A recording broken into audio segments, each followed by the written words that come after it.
Okay, let's see a few consequences of atmospheric pressure. So first of all, action of rubber suckers. So if you must have seen something like this, these are known as the rubber suckers. So what actually is going on this? The rubber sucker is forced against the wall and the air between the sucker and the wall is forced out. So when you push it from here, what happens? The air between these contacts starts to push out, and as soon as this air is coming out, there is a small partial vacuum which is developed, due to which what happens, since there is no pressure, vacuum means zero pressure. Okay, remember, vacuum means zero pressure. Since there is no pressure and outside the atmosphere there is a huge amount of pressure of approximately 1 lakh Pascal. So due to that high atmospheric pressure, this rubber sucker got stick to the wall or wherever you are using it. So this is one of the consequences of atmospheric pressure. It's like this atmospheric pressure is pushing this rubber sucker onto this wall due to the presence of the partial vacuum here. So the atmospheric pressure acting on it from the outside holds the sucker and hook it firmly against the wall. One more example, a filling of ink in a fountain pen. So because of atmospheric pressure, ink gets filled into a fountain pen. So the pen is kept with the nib inside the ink bottle. When the rubber tube of the fountain pen is pressed, the air in the rubber goes out in the form of the bubbles through the ink. So what happens? Pressure inside the rubber tube becomes less, and when you release the rubber tube, what happens? The ink rises into it through the capillary below the nib of the pen, like this. So you must have seen this when you were a kid, when you have taken the medicine, you using this dropper. So you must have seen that your mother is just dipping this dropper inside the bottle and then pressing this tube. So actually what phenomena is taking place? When this is pressed, inside pressure gets decreases, and as the inside pressure gets decreases, but on the surface of this ink the pressure is atmospheric pressure.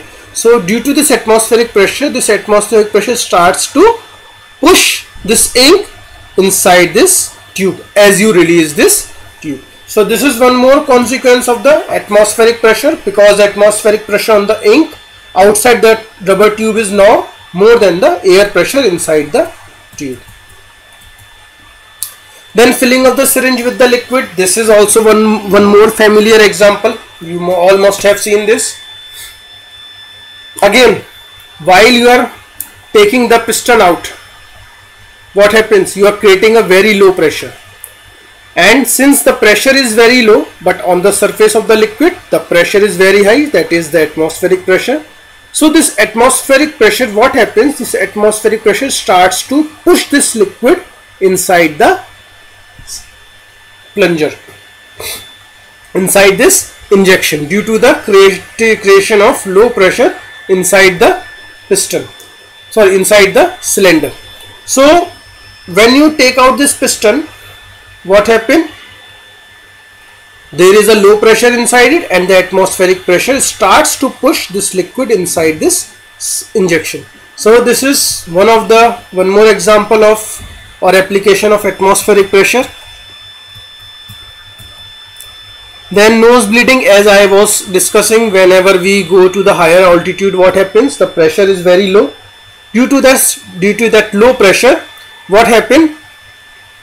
Our body pressure, our blood pressure is higher than the atmospheric pressure, and as we go up, that atmospheric pressure goes down. So the blood is coming out of our body due to the high pressure of our blood.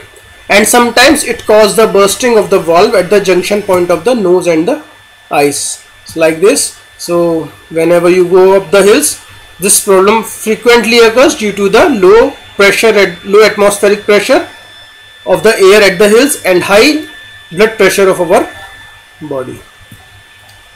Then this is one more familiar example. Whenever you are drinking the cold drink or you are drinking the juice with the help of the straw, again when you suck, what happens? The pressure is very low inside this straw, and therefore the atmospheric pressure starts to push the water into this straw, and you can easily drink this water with the help of the straw. So these are the few examples, and certainly we can say that atmospheric pressure is having many advantages whenever we see these applications. Okay, vacuum cleaner. If you are using the vacuum cleaner at home, so this is how it works. When the vacuum cleaner is switched on, it sucks out the air inside the cleaner, which causes the pressure inside the cleaner become low.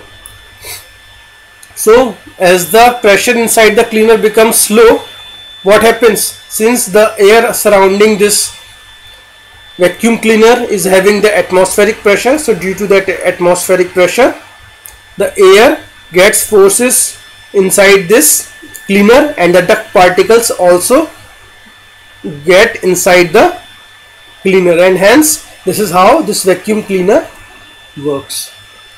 So this is it. This is all about this chapter, force and pressure, and we have discussed all the topics. If you have any doubt, you can ask me on my number. For now, thank you.